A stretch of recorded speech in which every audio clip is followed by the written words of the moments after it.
you're topside and it is the morning and you are awake, good morning to you across the world. Holidays are incoming. Things are about to get crazy. Airports about to get busy. Money's about to get less. People are about to spend more. But either way the case is, the FIA dropped the drivers list on us. Big shout out to my brother. I see you there. Paul, first in the live chat. Big shout out to you, bro. So yes, the FIA have dropped the official list and we are going to look through it and talk a little bit about it. There are some tales in there that are going to give you some indication about what was not done by particular teams. Mechanic Mercedes is second in the live chat. What's up, Big Brody? So let's go ahead and let's start going over this list real quick. Let's not even hold this up any longer than it has to be. We are going to talk about these things. And right now, first on the list, as you see, Dave's Quattro is third in the live chat. Could complete that podium. Paul first, Mechanic second, Dave's Quattro third. Oscar Piastri and Lando Norris confirmed for 2025. Also, we have already talked about the amount of money that these drivers have to spend to participate into the competition season, just like anything else you pay for your registration or whatever the case may be. Paul in there says, smash that like, y'all. Paul is right. Just smash the like button. And we're about to go into some of these other things because there are some things that are to be confirmed as well. All right. So then as well on here, I mean, it's no secret that McLaren's not changing. I don't think McLaren is going to change for a while. I think if anything happens, I'm not sure, because Oscar Piastri is the type of driver, if things aren't going well and maybe he feels like especially his management feels like things are being mismanaged, I could see Oscar Piastri jumping somewhere else and I could totally see another team like we got to pick him up. Lando, on the other hand, is a different scenario.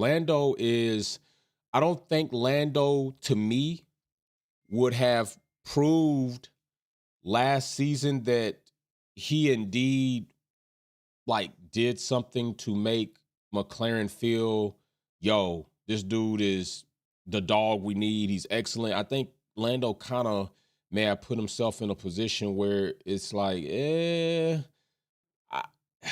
does he have what it really takes to be a world champion? But either way, right now, it would be crazy. It would be crazy for McLaren to even consider something different right now, because there's not enough proven out there to even drop Lando or Oscar Piastri to even consider it. So right now, they're on the right track. I think this is their best season out of the past. This is their best season out of the past three. They got the Constructors' Championship. Now they just need to build off that. One thing that we do know about McLaren in the past few seasons is this. Much like Joe Burrow in the Bengals, mainly Joe Burrow, they start off slow. Joe Burrow started off 2 losses, damn near, for the past 3 seasons or more, starts off with 2 losses, and they start off slow, and they start off hella slow this season. McLaren, also an orange team, got a bit more rolling a lot sooner than they have before, and hopefully they can hit the ground running in 2025 before the new regulation is. So, as for Red Bull, Max Verstappen and Sergio Perez are confirmed. So what does that tell you? Well, that tells you this. Perez is back in the seat. Paul in the super chat by the way, super chats, cold 10-degree morning, sitting in the woods for the last day of hunting season. Damn, bro. You serious about that hunting shit, brother? 10 degrees? Man, I think it was 20 degrees, maybe. No, actually worked out in about negative degrees before, but that 10, 20 degrees training in the Navy was crazy and then enjoyable as, things just kind of grew on you. But yeah, bro, that's crazy. Big shout out to Paul. Also, while Paul is doing super chats, the next giveaway is I already got it ready, but I'm not going to post it until we get the other giveaways shipped out. Now, remember what I told you. You got about 2 weeks. You got a little bit longer because the shirts are held up, and I'm hoping they're here by next week. I'm going to ship everything out at the same time, around the same time, except for international orders might trail a day. If I have not received confirmation from the people of the information I need on prizes when I get all this packed up, I'm just going to put your name on a sticky note on a box. If you don't confirm when I'm ready to ship everything out, those prizes will go back up for grabs in the next spin. So get with me. A lot of you all have already contacted me in the Discord and our social media. Also, remember, shirt sizes are the same. I split the difference because of the cost. Extra large is between the double X and the large. So those all shirt sizes are the same. All right. So as we get back into this, we're going to go and we're going to talk about Checo. Checo right here is confirmed right now for Red Bull's seat. So that does tell you a couple of things, that Perez is going to be starting the season in 2025. And nobody had been slated after testing, not even Yuki, for 2025 for the Red Bull seat. And all of this controversy that's been going on will still go on into the next season. And as it goes into the next season, what I do think is, I think Red Bull are going to play it smart and play it safe. I think what they are going to do is same thing they've done before. They do not have a problem booting a driver mid-season. They don't have a problem doing that. They've done it before. They'll do it again. I want to think Gasly and Albon was in the same season as that rotated out. But Red Bull don't have a problem doing this, and I think that's what they're waiting on. I think they're going to go ahead. Perez right now is, I'm not going to even say the best option. Really, I'm going to turn towards Yuki and Lawson. I think what they are considering is this. There could be possibly an uproar, all right? And there's been a lot of clamor from us saying that Yuki hasn't been given the respect. He's earned it over Lawson. Lawson came in with a much shorter opportunity in the season this season. I think what Red Bull will do is this. We're going to find out once we get there. We'll talk about it, but we're going to find out. Matter of fact, we'll wait until we get there. We'll wait till we get there because that portion kind of goes in regard to what's up there on the list. All right, so as we see right here, Lewis Hamilton and, yes, Charles Leclerc are sitting right there for Ferrari. So that is a given. We knew that was slated. We knew that was confirmed. Ferrari locks up Lewis Hamilton, Charles Leclerc. A lot of people are looking forward to see what's going to happen with Ferrari in 2025. This coming up season, I am, you are, haters are, Lewis Hamilton haters are. Everybody is, okay? We want to know a few things. Is Ferrari going to step forward, okay? Did they and will they develop a championship competing car to the point where these two drivers will benefit and be able to take their talent and their abilities to the next level, okay? If they give them that, then we're looking good. But if not, we'll have to see what's going to happen there. But right now, Ferrari are looking good. They have completed the task that I asked of them, or I wanted to see them do in the past few races, and that was every race toward the end of the season. Well, the last few races, they were on podium, double or single. Okay, so what are we going to be looking at going into the next season? The next thing we got right here, you see it, believe it, George Russell and Kimi Antonelli. All right, the rookie is stepping up. Kimi Antonelli and George Russell. I think when it comes to this, I think people are wondering, George, now you are the man at Mercedes. What will you do? How will you perform? And how will you act towards your new teammate? Antonelli coming in, rookie, very young. We saw mistakes that he made before while he was out there in the Mercedes before given an opportunity. Not holding that against him. He's going to try to do what he could do. He's going to press. He's got that young, eager fire in him. But now we are going to get a good body of work of Antonelli. This is indeed a risk and reward situation for Mercedes. But we just don't know at this point in time because there's a lot of people on both sides. Is the risk going to be less than the reward? Or is the reward going to be less than the risk? Okay. We don't know yet. We're going to have to see. Is Antonelli going to have an Oscar Piastri-like rookie season, which would be good for Mercedes? Okay. Even Oscar Piastri's sophomore season was good enough for the team to get Constructors' Championship was important. Can Antonelli be that for Mercedes? And can Russell be what he needs to be for Mercedes? And is Mercedes going to develop another crap box? Because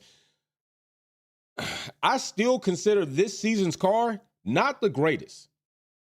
Not even that good. Good enough to where two very good and talented drivers could do more with less. Lewis Hamilton, George Russell. Not good enough to compete for driver championships. Surely, as we've seen, not good enough for constructors championship. So there are a lot of boxes that need to be checked at Mercedes. But nonetheless, Kimi Antonelli, George Russell, we'll see what they do. The next, Lance Stroll, Fernando Alonso Diaz. And this is criminal. This is criminal. I don't know. We're going to talk about this for quite a while. Lawrence Stroll, you shook his hand. You shook Felipe Drugovich's hand. You brought him into the team. A champion into the team. Not even just a champion, a driver that a lot of us were looking forward to seeing step on the grid, get in that car, and show us what he can do. And what does Aston Martin do by leading way of Lawrence Stroll? Fail us. They continue to give us the garbage instead of the meat and potatoes of filet mignon or beef welly. They give us Lance Stroll, the nepotism baby, the privileged baby, and a driver who I really believe would have changed teams another 2 times or not been sitting in Formula One if it were not for his dad owning the team. Bring Felipe into the team permanently until he proves he doesn't belong there. I am sick and tired of seeing Lance Stroll. Lance Stroll, I'm not even sure he wants to be the driver. I mean, it's criminal. You're about to put all of this stuff in play. And I'm going to tell you something. This is where it's going to get historically bad for Lawrence as a team owner. If you have now won the Adrian Newey sweepstakes, all right, you won the Adrian Newey sweepstakes. You got Alonso as an elder statesman. Fine, you got him in there. He's the elder. He's the senior. He's the driver with the most experience, and he's a championship-winning driver. You got Honda vacating Red Bull to come there, and you're going to become a constructors team. I'm telling you right now, if you put all of that together, and at the end of the time, Lance Stroll is nowhere to be clearly found around the accomplishments of Alonso, you will go down in history as one of the worst owners that could have done more, but chose to do less in Formula One history. I'm telling you right now, it is going to be criminally insulting to people that work for you, and it's going to look bad for you in history. They are going to talk about Lawrence Stroll put together a team. Lawrence Stroll brought Aston Martin to look relevant. Lawrence Stroll got Adrian Newey, the Hall of Famer, legendary designer in Formula One history. Lawrence Stroll had Felipe Drugovich, a champion, in the wings, and the whole time he decided to limit, handicap, and just diminish his team's ability by keeping his son, a nepotism baby, in the seat. It's going to go down as very, very bad. It's not going to look good. It's not going to look good. It's not.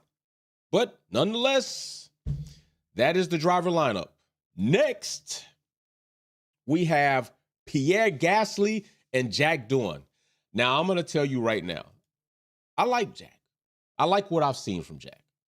As far as a person, as far as a TV personality, as far as a talking head in the F1 paddock when they have him up and he was a routine guest, I'm not going to judge Jack by his last performance out there. I mean, think about it. Your first time up, you're getting shoved in the car. It's 80-20-24. There's a lot going on. It's a lot to be just kind of mixed around. There was a lot that happened in that race. Not judging by that. I'm going to start next season to see what he does. Gasly, however, I still do believe Gasly's ceiling is very low.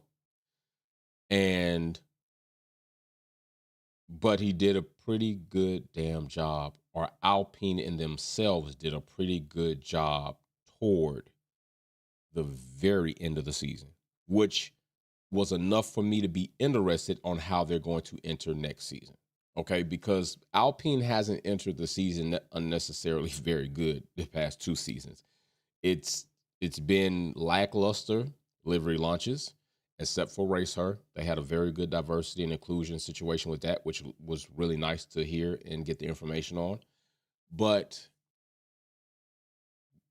we got to see what's up. Because honestly, Alpine is on the chopping block.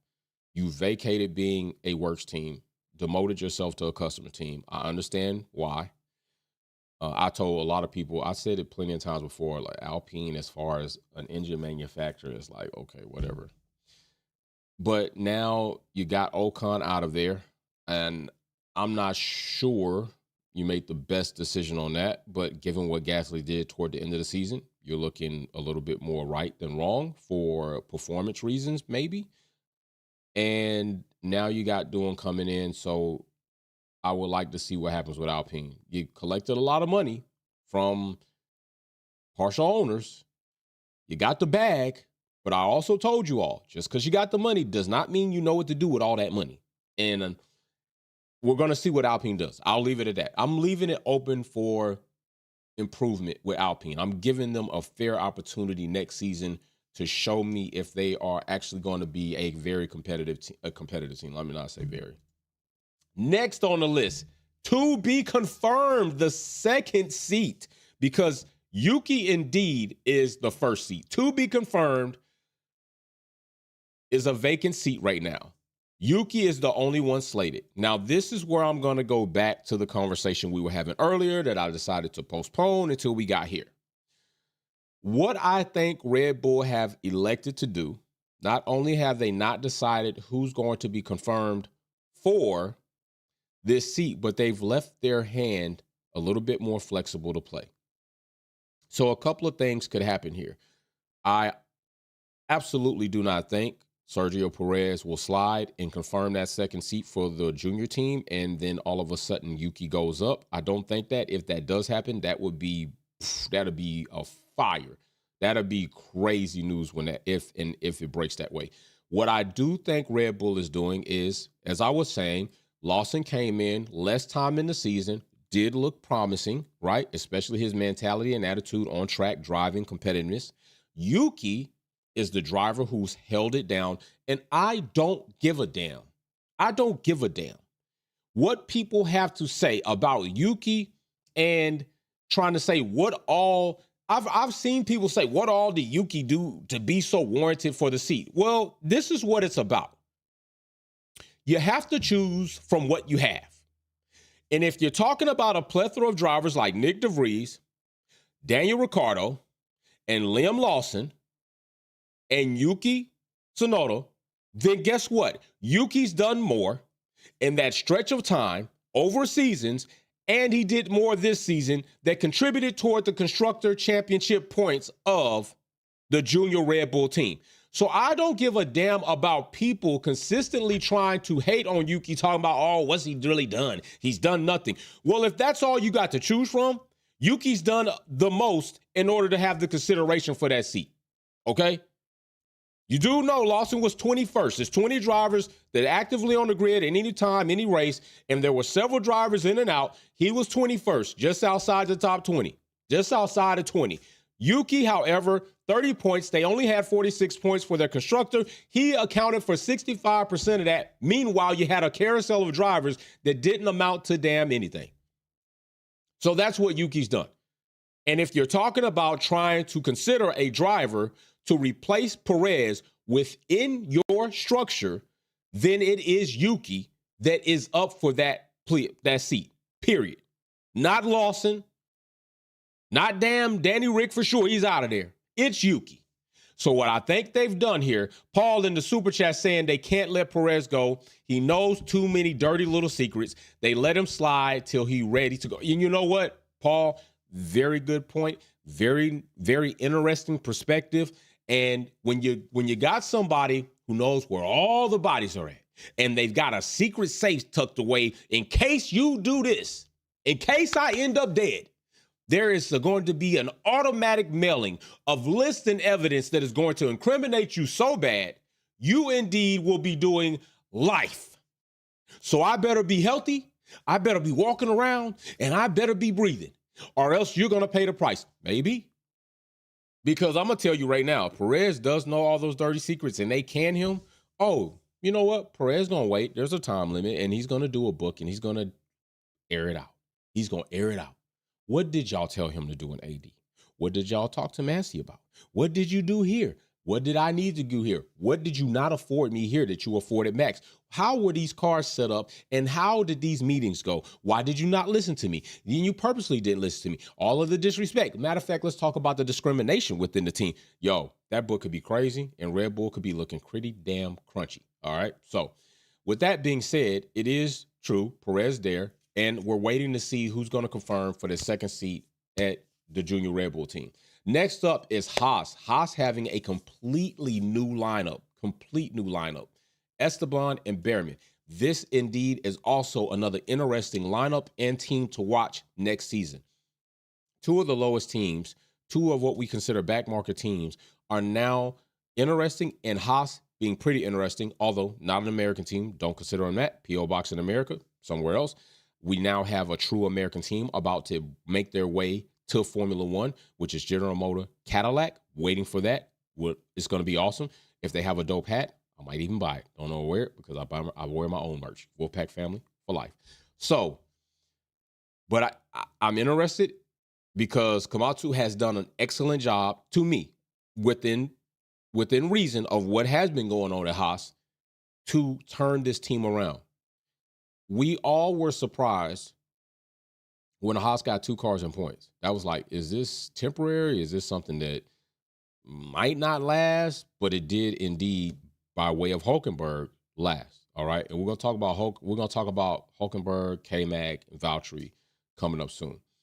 So right now with Haas, I want to see if they're going to have a continuation of this momentum that they've established. I want to see, is this driver's teammate going to work out? Is Ocon ever going to be able to have himself next to a teammate and at least conduct himself in such a way where it's not detrimental to the team? Ollie Behrman being a rookie, I don't know how that's going to go with Ocon being the elder statesman. I don't know how that's going to go with Ocon trying to impress himself up on the team and also on Behrman to know that I'm the number one driver, you're the rookie here. There are a lot of little dynamics that could go on there at Haas, and it won't be unfamiliar to Haas because, like I said, to race at Haas, you got to be reckoned. And we're going to see how that goes. Behrman, Antonelli coming to the grid, 2 different teams, going to be competing. Behrman, we saw what he did in Ferrari. I'd be kind of interested to poll this right now. I would like to know, which rookie do you think is the better rookie before we even get started in such season? So let's go ahead and put this in here. We're going to put Kimi, and we're going to put good old Ali. Who do you like better as a rookie coming in? Who do you think is the better, stronger driver from what you've seen this season? Who really, now keep it, fair. Ali got to drive in a Ferrari, so we did see him in a top performing car as Kimi got to drive Mercedes, which is another top at least 5 competing team. So I'm interested to know, who do you like better? Now, one thing we do have to consider, while Kimi is competing in a bit more of an advantage to look better because the team is not a bottom team. Mercedes is not a bottom team, although they did sink some. I think Ali. Okay. And you know what? That is kind of where I'm leaning. I think Ali is a stronger, it's kind of like the Bo Nix situation. You got Jaden Daniels, Caleb Williams, Bo Nix, and it would seem, I wasn't sold on Caleb at all. Jaden Daniels, I thought he would do well as a dynamic quarterback, and he did. But Bo Nix has risen as if more of a quarterback that fits right now. Now, sophomore seasons can tell you a lot. Jaden Daniels as well. Caleb Williams, not so much to me. There was a lot of overhype on him, and like I told y'all, anytime grown-ass men will run up in the stands and cry kiki tears and cuddled up with his mom, I'm telling you right there, it's going to be kind of rough playing in a stadium of gladiators as a leader. I'm kind of going to be looking at you like, bro, it's okay, man, cry, but like that, can't do that. You shouldn't do that. I can't respect you. And when your locker room doesn't respect you, it's something else. So I think Ali could be like the Bo Nix and compete a bit more in right then, but I'm not capping off any means of Kimi Antonelli's potential. Neither one of them. But for some reason, I think when I saw Oliver drive, it just seemed a bit more together. We will see where that goes with him, okay? And I do honestly enjoy the fact that he's going to be able to be in a seat. He's going to be able to compete and get his skills ready, because if he does do well at Haas, and let's say Lewis stays around, because I do think Charles Leclerc will be around longer than Lewis, but we'll see how that goes. We don't know where else he can bounce around, but if he is ready and willing and available when Ferrari needs to call him, that could be Ferrari's future. And right now, Ferrari's future is getting real in-season work. So I like that.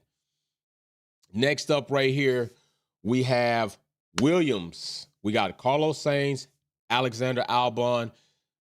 This driver pairing, I absolutely think Williams and James Vowles did an excellent job courting and scouting and making the decision and putting forth the initiative and effort to get Carlos over to that team.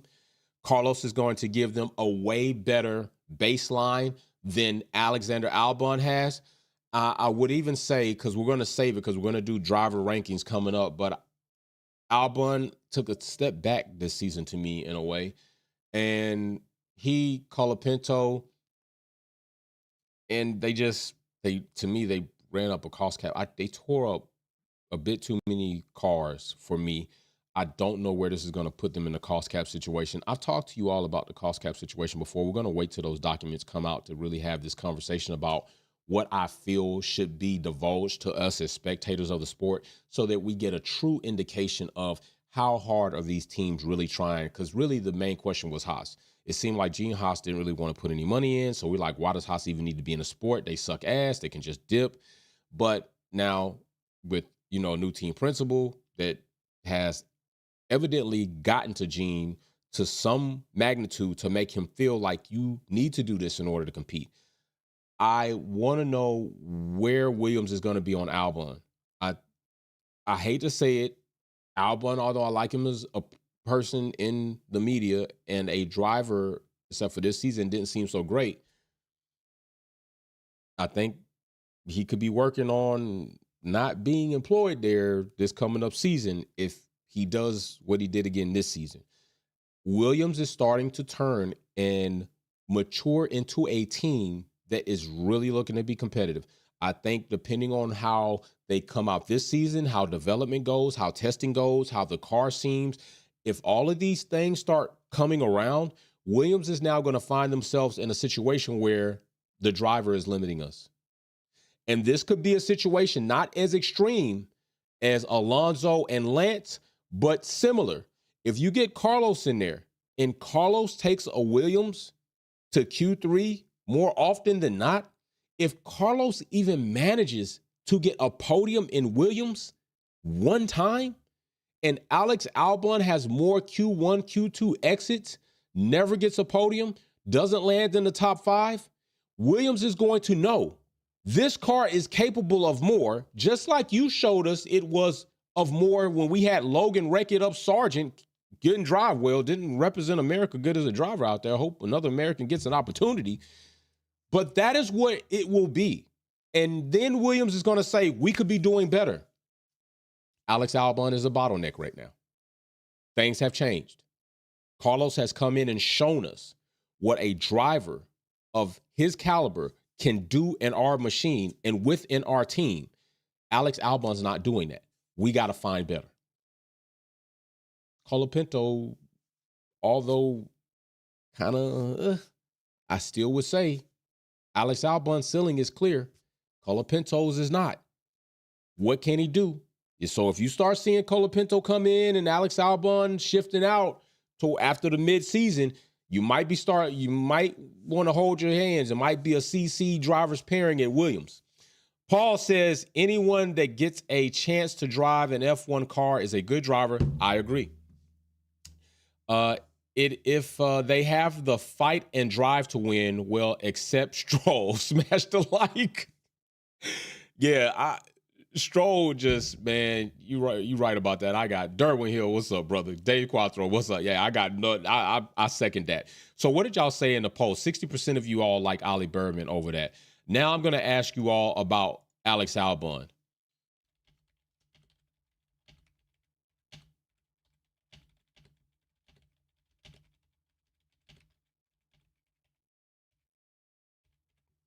All right, poll in the chat. Do you think Alex could be out with another down season? This cat rocks. Sainz did high testing with no brake skis and made them dismantle the car and rebuild to suit him during testing, and he was second fastest on the track. Yo, this cat rocks. These are the things that come with a driver like Carlos Sainz. And I'm gotta say this. Carlos, on the back of leaving Ferrari as they decided we want what we think is better, performed hella nice. I would think it's unrealistic to say that somebody in Ferrari didn't say, did we let the wrong guy go? Did we let the right guy go? The right guy we should have kept. Did we do this? Are we going to be looking at a return of Carlos to Ferrari at some point in time? Or is Williams now on the brink of breaking through the cloud coverage and seeing the sun rays hit their face? As I always say, angel once fallen from heaven will return. I would absolutely love it for Williams. Absolutely love it.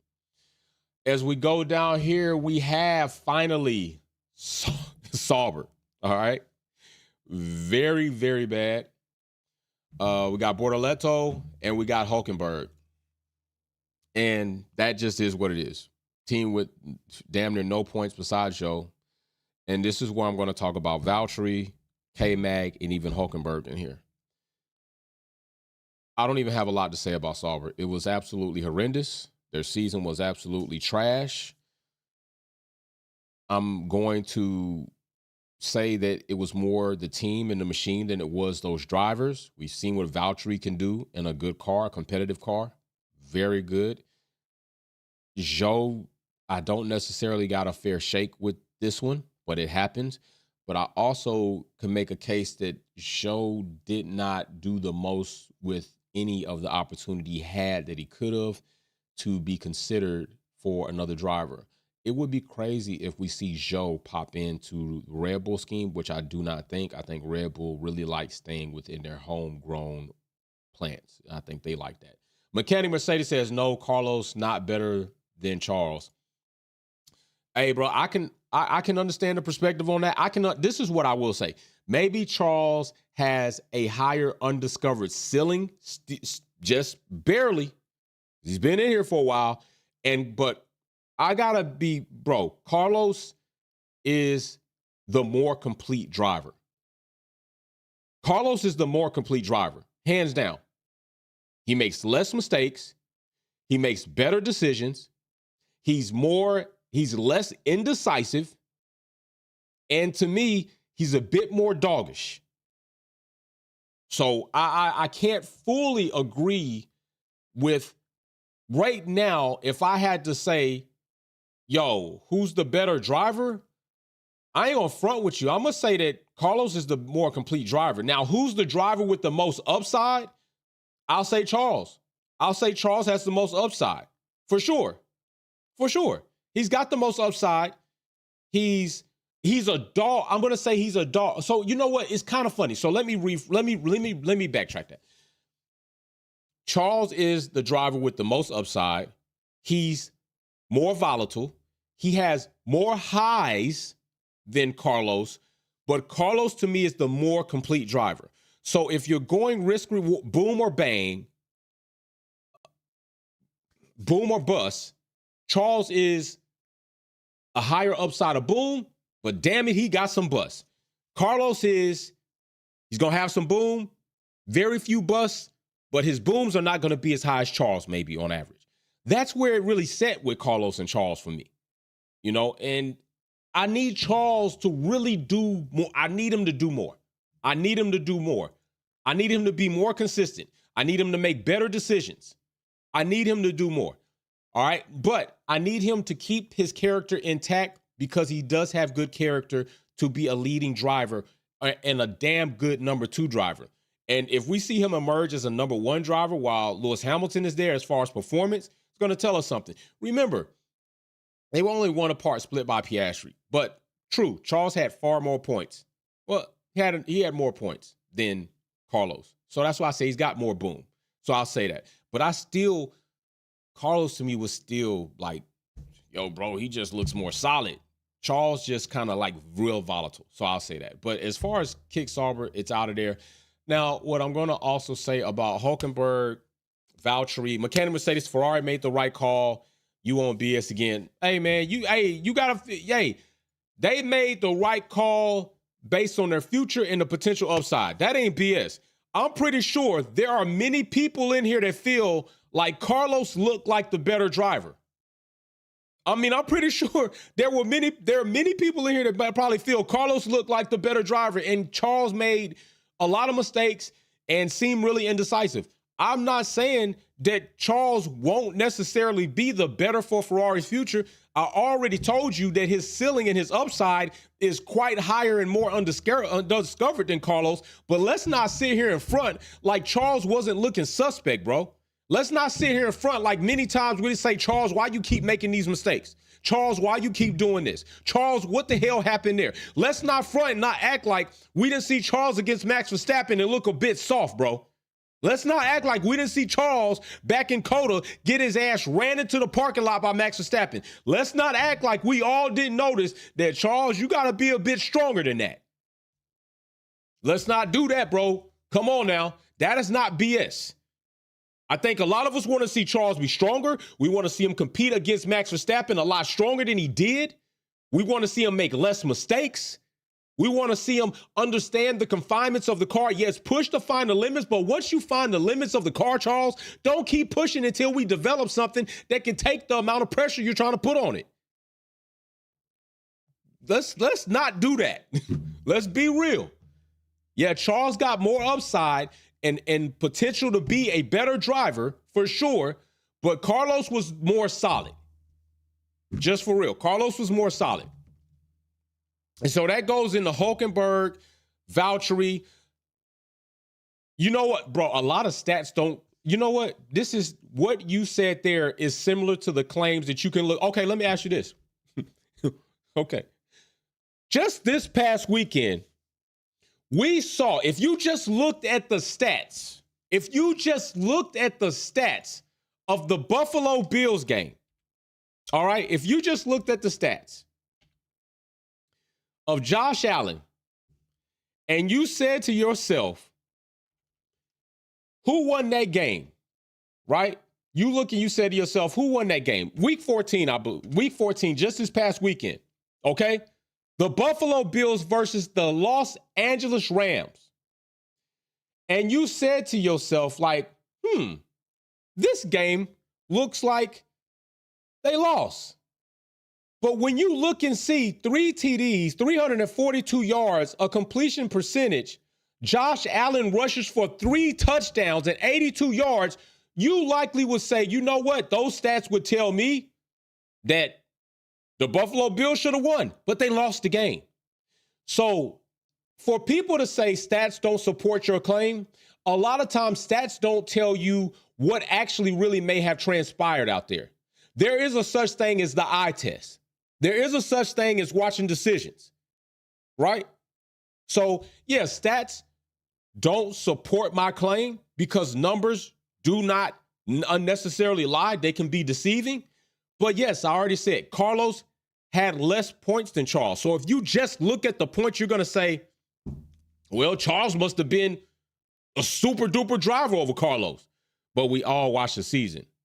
And I think we could say, like I said, Carlos is the more solid driver. Charles destroyed Carlos on stats while Carlos cost the team over $3 million in damages. Charles far better. Stop the cap, bro. Hey, bro, you almost like you kind of arguing like a dog chasing his tails right now, bro. You're saying exactly the same thing I'm saying. You just don't like the fact that I'm saying Carlos is the more solid driver, and he is. We're saying the same thing. I just said, Charles, I ain't gonna say far better. I'm not gonna say far better. Bro, we not gonna say far better. Like, come on, bro. Like, if this, we're not gonna say far better, but we're gonna say better. And at this point in time, Charles got a lot of growing to do. And I'm not saying you wrong. All right, 356. What do you have? 356 over 290? For sure. Points look good. But is there anybody in here that didn't think for a moment, why in the hell was there a whole debate in the uprising of Carlos looking more like the number one driver? It was many people in here that said that. Many people in here that said that. So I like Charles. I think Charles is a good driver, but Charles got to clean up a lot of things. So are you telling me Charles don't have nothing to clean up? Are you telling me Charles looked absolutely solid the whole season? Is that what you're telling me? Because that's what my claim is, that Carlos looked like the solid driver. And sometimes people got to understand a debate, arguments on where they are. Are you telling me that Carlos at no point in time while being teamed up with Charles Leclerc didn't never look like the more solid driver? Is that what you're telling me? I want you to answer that question. Are you telling me at no point in time did Carlos look like the more solid driver than Charles Leclerc? Thank you. They don't always tell the big picture. That's what I'm asking you, Mechanic Mercedes. Let me just have you answer that question. Are you telling me that at no point in time, Carlos...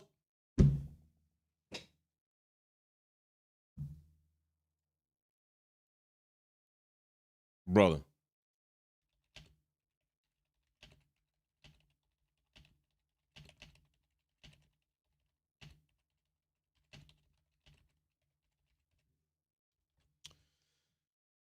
All right, I'm all fair about democracy. We'll put it up for a poll. Did Carlos ever look like a more solid driver than Charles at any point in time while they were teamed up? Just keep it real.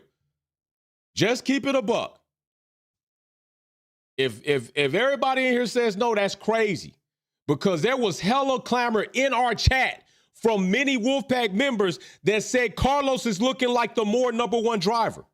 I'm not saying what he is by numbers. I'm saying what it looked like on track with somebody who made decisions, somebody who made less mistakes, somebody who seemed like they would be competitive against a driver like Max Verstappen. Stop acting like we didn't see Charles being soft in Coda and get ran off the track without any fight. Stop acting like we didn't hear Charles over the radio indecisive about decisions. Stop doing that, man. I'm not saying that Carlos is going to be the better driver. Is way better than Charles. Charles is more upside. But let's stop acting like we didn't see Carlos be a more solid driver, bro.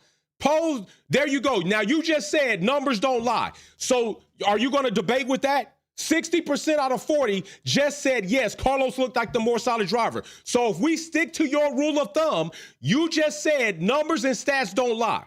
So are you going to debate that stat? Are you going to, no. Are you going to debate that stat? Because if you're going to debate that stat, then your argument is debunked.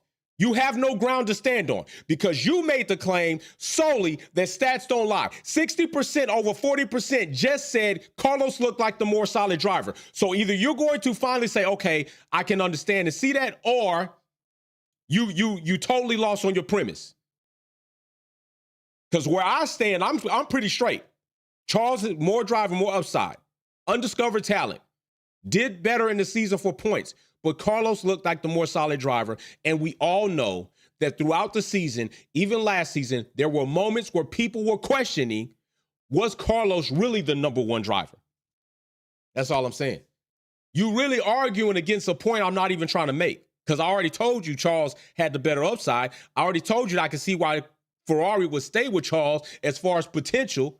And I like Charles as the better teammate with Lewis Hamilton because Charles can humble himself to learn from Lewis, which will then make him even better driver. Carlos won't do that. So as it is, my brother, the brother that I can argue with and debate with and still love, as we sit here, we will say this. The window is closing as I bring about my final point. The window is closing. The window is closing for drivers like Valtteri. The window is closing for drivers like K-Mag. The window is even closing for drivers like Hulkenberg. It is very true that teams that have undiscovered possibilities would like a standard being a more proven veteran driver, and they would like boom opportunities with rookie drivers coming in. But with the new era coming in, and then our junior class now becoming the senior class, teams will have more recent drivers with more time and probably more upside than Valtteri, Hulkenberg, K-Mag for sure. So these opportunities for these drivers like that, even Alonso, but Alonso being a champion is what allows him to stay very relevant there. These other drivers are not champions. So the window is going to start closing on their possibilities of getting seats in Formula One, because now teams have more to choose from and rookies coming up that are performing quite well in their earlier phases. And when you got drivers like Oscar Piastri doing what he helped do at McLaren, you got drivers like and Kimi Antonelli coming in, Colapinto doing what he did, even though he wrecked up some cars. I think we still saw potential in Colapinto. Just got some things to clean up. Teams are going to start looking and saying, yo, we don't need your services anymore. The junior team is now the senior team. Contracts are available. Unless it's a dire need, you're not really needed in Formula One. So we'll see if Valtteri gets another opportunity. We'll see if K-Mag ever gets an opportunity. I think he's cooked and done. And Hulkenberg, I think when he's out of there, I think he'll be done, because teams will have better options for elder statesmen to get into the seat. That's what I'm saying. That's what I'm saying. So we'll see what all happens there. But other than that, we just having a good time this morning. I always like to have a good time. Mechanic Mercedes always, man. I appreciate the talks with him always, for sure. For sure. So, hey, we'll see what happens. But one thing we do know, Lawrence Stroll is making at least one bad decision. And that's keeping Lance Stroll in the seat and not giving Felipe Drugovich opportunity. So, other than that, we'll see what's going to go on. You know, the new season is popping off. So, we going to be here. Big shout out to everybody in the live chat. Big shout out to everybody checking in as this new season is embarking. We got plenty of stuff that we're going to talk about. Also, do not forget, we also will be racing here and there, so keep that in mind. Like I say, Wolfpack Performance, peace and love. I'm out. Peace.